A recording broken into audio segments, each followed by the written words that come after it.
Hi everyone, hope you are doing well from wherever you're watching this channel, depending on your time zone.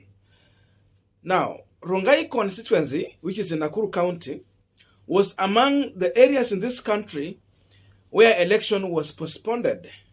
And of course, Chebukati later came out to announce that on 29th of this month, those remaining areas are going to have the election.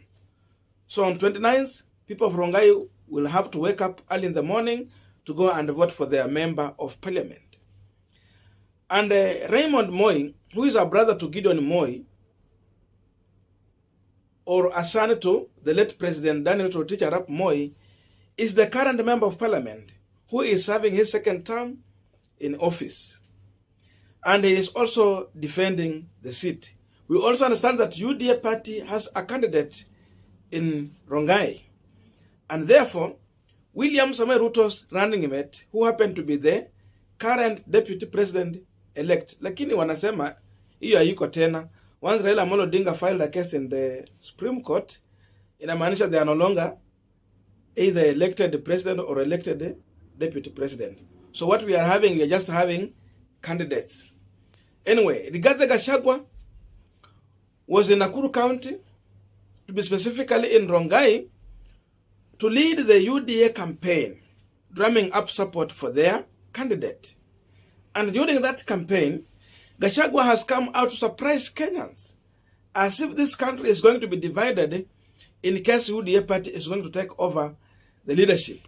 And this is what Rigathi Gachagua told the people of Rongai, that when Ruto and him will sit at the table to share national resources, the Azimio people will not be there. And according to him, those people who are running on independent ticket and those whose their party is associating with the Azimio are definitely not going to be part of the government, or they will not share or enjoy resources from the national government. I wanted to listen to him shortly, then we are going to continue with this conversation. Kama mnataka mkule kwa hiyo meza, msikaribie mtu ya Azimio. Ndio nyinyi mkue pahali tutagawa keki ya Kenya. Kwa hiyo meza, mtuletee mjumbe wa UDA. Si hapa barabara ni mbaya? Si hapa hakuna maji? Sasa mkikosa kuleta mjumbe kwa meza, nani atatetea nyinyi? Siko hivi vijana wanataka kwenda polisi? Siko vijana wanataka kwenda jeshi? Lazima ndio mambo yenu ikae mzuri. Mulete kwa meza ya Kenya, ya kupanga mambo ya Kenya. Mulete mjumbe wa Rongai kwa UDA akae na sisi kwa meza. Mtampatia? Amesema mwambie watu ya Rongai wasinichanganye na watu ya Azimio. Unajua KANU ni Azimio, Jubilee ni Azimio, Independent ni Azimio. Pale kwa mlima hakukuchanganya huyo Ruto. Watu ya Rongai na muomba kwa heshima, msimchanganye William Ruto na watu ya Azimio. Now, this is not the first time Rigathi Gachagua is coming out with the controversial statements. It is his nature that has been part of Rigathi Gachagua. That's what we know Rigathi Gachagua for. But on this panel today, we just want to understand what kind of government can Jubilee Party form, or Kenya Kwanza for that matter, in case they are sworn in as the president and the deputy president. But before we go deep into that, just a quick request. You might be watching this channel, but you're not yet subscribed. So my humble request, please consider subscribing so that another time, once we release a video like this one, you will always get notified. Again, to all our channel subscribers and anyone who drop comment, I must say thank you so much for your unconditional support. Again, I'm requesting you to give this video a thumbs up so that YouTube can recommend our videos to more viewers. Back to our discussion.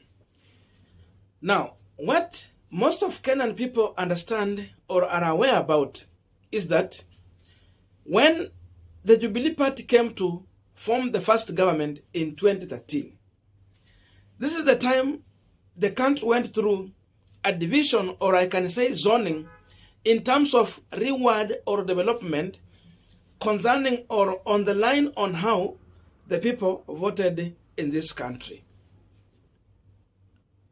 There are areas where people got a good number of development, mega development in this country, and there are areas where people felt a lot of pinch for not voting for Uhuru Kenyatta and William Samoei Ruto. There are people who suffered in this country.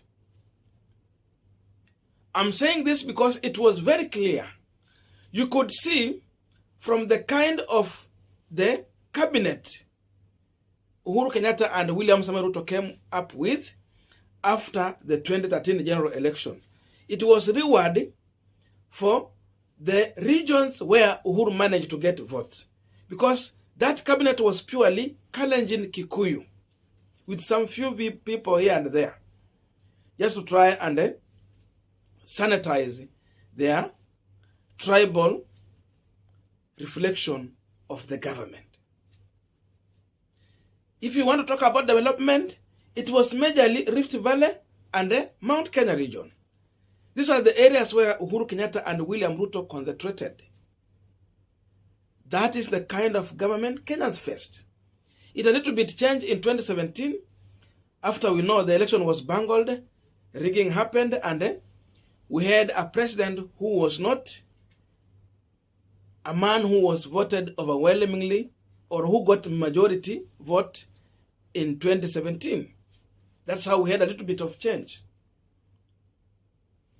But in case William Ruto and Rigathi Gachagua are going to be sworn in and form the next government, what Kenyans should prepare for is what they went through in 2013 to 2016 there.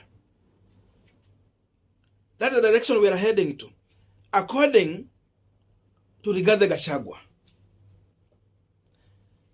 Yani wewe ni Mkenya, unatoa ushuru, lakini huo ushuru wako, you cannot get the service for it, or you cannot get development from the taxes you are paying in this country. So it goes to the other areas where they're going to receive the major development while your area is going to suffer. Rigathi Gachagua is portraying an image of a tribal leader and not even a national leader, even after Chebukati declaring them as the president-elect and deputy president-elect. At least it was time for him to tone down and start speaking about unity, because this election has favored them. And as much we know, there is a case at the Supreme Court. Look on how William Samoei is trying to carry himself. At least he's trying to cut an image of a national leader, because he knows that he's a little bit ahead of railaodinga. But why is Rigathi Gachagua derailing back? Because that is the real picture of Rigathi Gachagua. The same way William Samoei Ruto nominated about a half of the cabinet of the Jubilee government from Rift Valley. It's the same thing Rigathi Gachagua can do in case he will be given a chance to bring half of that cabinet. That is exactly what he's going to do. It will be a purely Mount Kenya region business. So we might yet again face another tribal cabinet or government in this country, which might comprise of specific communities because on how the pattern of election went through in this country. He's saying this when we are all aware that, because he's saying the independent candidates are in Azimio and not Kenya Kwanza. But we are all aware that William Samoei Ruto has been meeting all of the independent candidates in this country. He has already told Kenya that independent candidates have already accepted to work with the government side. But what is he saying there? Totally different from what William Ruto is telling Kenyans. So is he contradicting his boss? And what kind of government are they going to make if they're not speaking the same language? Are they going to clash the same way Uhuru Kenyatta has clashed with William Ruto from 2017 after they formed the second government? Are we going to face a divided government in case these two will be allowed to form the government? I'm using the word in case because we know there is a case at the Supreme Court which need to come out with a decision either to nullify the election or announce or order IBC to announce the winner or uphold the result. It is just three-way. Nullify, order IBC to announce the winner after recount, or upheld. So in case they upheld, is this the Rigathi Gachagua we're going to face? Rigathi Gachagua is telling Kenyan that he is going to be a Kikuyu deputy president. Ama wacha niseme hivi. A deputy president representing Kikuyu. And not the entire Kenya as a country. That is exactly communication Rigathi Gachagua is sending out to the electorate and the entire country at this moment and time. So according to his statement, because the people of Nyanza region, wale watu wa Nairobi, you talk about largely Western region and the Coast region, these areas did not give too much vote to William Samoei Ruto. So is Rigathi Gachagua indicating to us that these are some of the areas that is going to suffer? I'm saying this because mtu atasema Western Ruto alipata 600,000 but hakupata wabunge, enda Kakamega, it is purely 99% ODM. You come to Vihiga, is divided. What about Busia?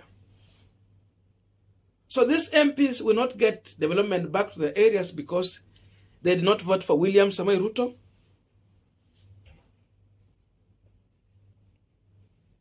That is Rigathi Gachagua message to the electorate. It means he is not ready and he will never be ready to unite this country.